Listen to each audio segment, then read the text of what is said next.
Chapter 18, Pastoral Education.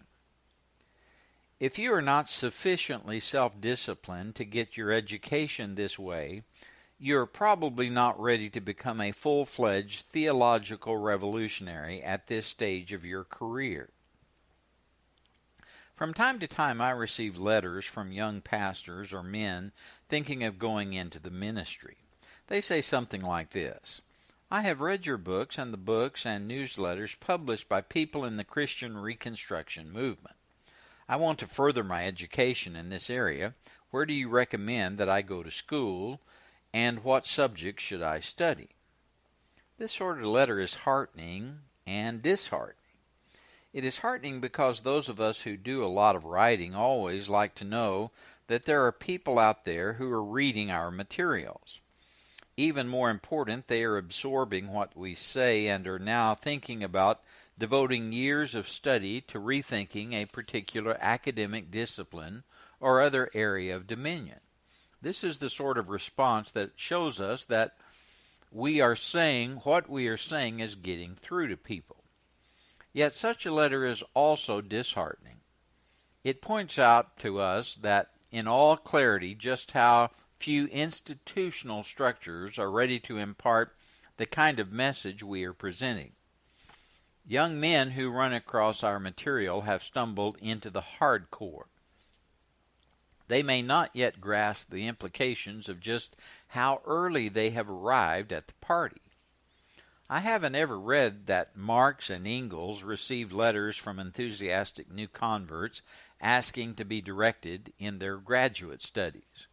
I never read anything about Marx and Engels setting up some sort of accredited communist training program. The same holds true of Charles Darwin, as far as I'm aware. But if such letters had come, what could the founders of these enormously successful ideological movements have said in the year, say, 1862? First, the movements were new. They were essentially armchair revolutions. Marx and Engels wrote books, pamphlets, newspaper articles, endless numbers of letters and monographs. They wrote between them from the early 1840s until the 1890s. The quantity of their materials is huge. Much of the correspondence is still untranslated. Between them, they reshaped the thinking of several generations of revolutionaries and socialists. But they never started a university. They never even published a newsletter. Inconceivable. Darwin is known for his two major works on evolution, Origin of Species, note, and Descent of Man. He wrote many other books on flowers, animals, and other detailed and long-forgotten topics. He carried on a voluminous correspondence. But as a semi-invalid, he never organized a meeting or started a graduate school program. He sat on his couch and watched the plants move. Literally, that's what he did months on end. Then he wrote up his observations.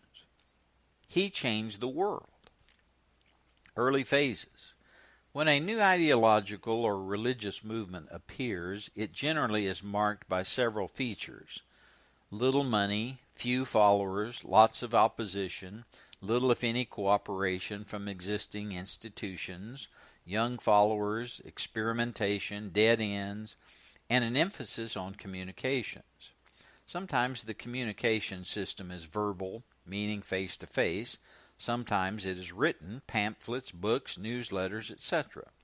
But the message is the key for long-term results. No charismatic prophet can supervise the movement after he is dead. For the movement to survive, it requires a body of written material, unless it is strictly hermetic, meaning initiatory, occult, or elitist.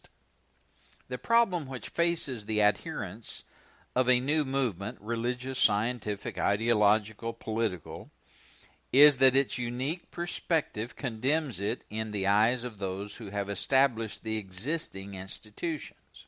Worse, those who work within the nearest institutions to the new one, meaning the closest ideologically or philosophically, are those who are most likely to resist the spread of the new doctrine. The proponents of the new doctrine, or new applications of the older, established doctrine, are saying in effect, those who have gone before did not see the full implications. Their successors have clung for too long to outmoded views, repeating the words of the founders. It is time to examine and apply the implications of the older view. In short, the newcomers are calling into question the vision or integrity or competence of all their ideological first cousins. They are telling the world, meaning a handful of people who will listen, that the people who are defenders of the received faith are no longer able to apply the underlying implications of the received faith to modern conditions. Thus, the directors of the existing institutions will do what is necessary to see to it that proponents of the new vision are kept far away from the seats of institutional power. The newcomers are regarded as a greater intellectual threat than the unbelievers outside the camp. The younger men, or newly converted believers from outside the camp, who respond favorably to the explanations of the new perspective, will be interested in furthering their education. But they almost invariably make a fundamental mistake. They assume that educational techniques are essentially the same everywhere. Old movement, new movement, and partially accepted movement. Not so. Educational techniques vary considerably depending on which phase of the movement we are dealing with. In the early phase, there are many loose ends. A comprehensive system has not yet been developed. The strength of the newer outlook is not found in its comprehensive system. It is found in its vision, its ability to provide better answers for old questions than were never answered very well, and answers for new questions that the establishment has refused to answer or even ask at all. But the new movement possesses no bricks and mortar to speak of. It has no university. It offers no certification. Certification comes after conquest. Then the victors begin to certify the recruits. But this is long after the older establishment scholars have retired, died, or in rare instances converted over to the newer standpoint. Education then becomes far more institutionalized and ritualized. The teachers become more conventional, less innovative, more patient, diggers in the garden. They synthesize, popularize, summarize, and make acceptable the ideas that were anathema a decade or millennium earlier. The owl of Minerva flies only at dusk. Marx used to say, the final synthesis of a culture's underpinnings comes only at the end of that culture. So in the early phase of a movement, the students must be educated in the field or on the job. They must learn to read voluminously, widely, and even wildly. They have to start asking themselves such questions as, how are these questions answered by today's establishment representatives? What is the more likely way to approach this question given the perspective of the new view? Where can I find out the answers, the sources of information I need to begin to create new answers? What questions simply cannot be dealt with successfully by today's conventional approaches? By looking at the established body of opinion from a new perspective, the newcomer discovers better ways to answer perplexing questions. Still, if he is beguiled by the educational techniques of the older, established instructors, he becomes confused. He wants the new, improved version from an old, established institution. But this is possible only by seeking out a few closet revolutionary scholars who hold to the new views, men who will be oddballs within their own niche of the education system. The student is faced with being the oddball's boy. His only alternative is to become a closet revolutionary student until his degree is in hand and the academic exercises are over. The student doesn't reveal the details of his faith while he is running the academic gauntlet. Self-education. The best way to get educated in the early phases of a movement is to sit down and read every book, document, and pamphlet produced by the members of the movement. The reader has to think through the new material, integrate it with what he has believed in the past, and sort it out for himself. Few people are ever trained to work this way, but it must be done. Only a few people will follow through, which is why new ideological movements are initially made up of a remnant. The typical approach to education is to have a reading list assigned to a person, not too long, which is then followed by a series of boiled-down lectures interspersed with exercises known as examinations. The material is packaged in a format which would be familiar to someone who went to school half a millennium ago. Such an educational program is suited for the middle and final stages of a world and life view. It is not suitable for the early phases of a so-called paradigm shift. The phrase appears in the important book by Thomas Kuhn, The Structure of Scientific Revolutions. The textbook is familiar to every student. Generally conventional, unmemorable, carefully organized, and frequently revised, the textbook is a compilation of the accepted interpretations of an era. Textbooks are written for comparatively large audiences of complacent students who are cramming their heads full of new to them information in preparation for an exam. Textbooks are seldom written to offer a totally new world and life view. Such a book would necessarily have a limited audience, since few, if any, educational institutions would adopt it for use in the classroom. Textbooks are written in order to restructure facts in terms of a perspective. It takes time to recruit and train people who can write textbooks. Innovators are seldom skilled popularizers. Furthermore, they are too busy rethinking bits and pieces of the known world in terms of their new perspective. Big chunks of the accepted wisdom remain untouched by the innovation for decades. Thus, textbooks produced by representatives of a new view tend to be uneven. Revolutionary in some sections, conventional in others. It takes years of rethinking and recruiting to develop textbook writers.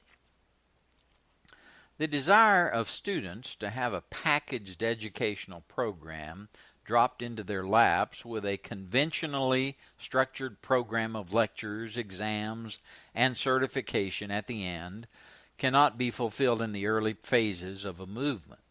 Students who are attracted to some new perspective may resent having to learn everything twice, once in a conventional classroom and again on their own. But they have no option. They cannot get what they want, namely a spoon-fed education of the revolutionary material within the standard educational framework. Self-education is the necessary approach. Material learned in the classroom must be unlearned in the library. The institutional basis of the two movements are different. The establishment has bricks and mortar, conventional instruction, uninspired teaching, scholarship money, certification, and continual intellectual reinforcement. The revolutionaries have a compelling vision, innovative books, little money for scholarships, no certification, and a willingness to probe banned topics or discussion. Conclusion. Probably the best way for a student to get a revolutionary education in a conventional world is to attend a school where students are presumed to be competent and independently motivated. Such schools allow far more freedom to students to select topics and educational programs on their own. Better a British or Scottish university than an American state university. Better a graduate school program than an undergraduate one. The other approach is to locate a closet revolutionary instructor at some university and go study with him, and if possible, with him alone. Become an apprentice. Forget about graduating unless it takes little extra time and work. Just learn the material. A reading list designed by a representative of the New Perspective is the best way to achieve the education that will pay off. Reading 50 relevant books and thinking about them beats almost any spoon-feeding program that a conventional school can provide. The fact is, unconventional people must pioneer unconventional perspectives. The search for a conventional academic program to attain unconventional material is close to self-defeating. It expects too much from established institutions.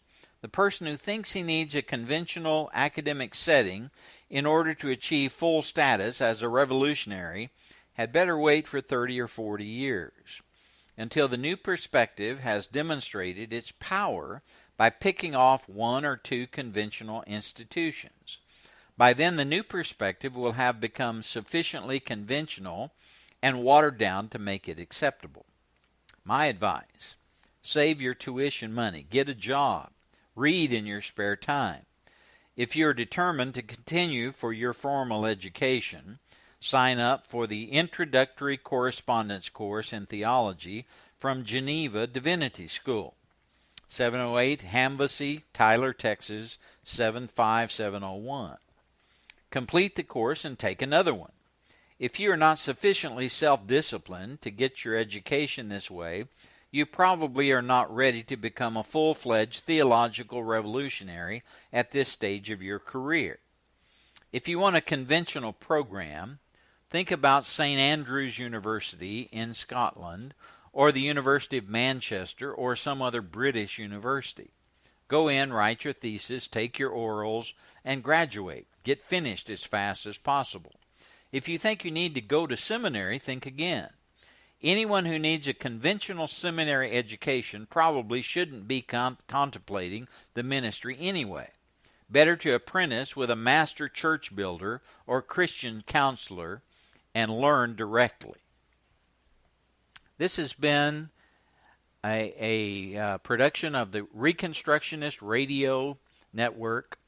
Please visit GaryNorth.com/freebooks for a PDF download of this and many other great Christian books.